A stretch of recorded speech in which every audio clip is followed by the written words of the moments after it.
Bæredygtighed betyder ansvar. Ansvar for næste generation. Rehav påtager sig ansvaret for at sikre, at plast bliver bæredygtigt.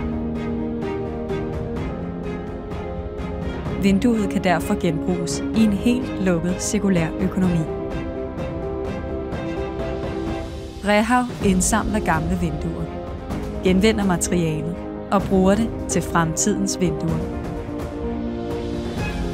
Rehav værdsætter og prioriterer bæredygtighed. Hver dag i mere end 30 år. Løfte til fremtiden er 100% kontrol, 100% ansvar. Fremtidens bæredygtige valg. Rehav.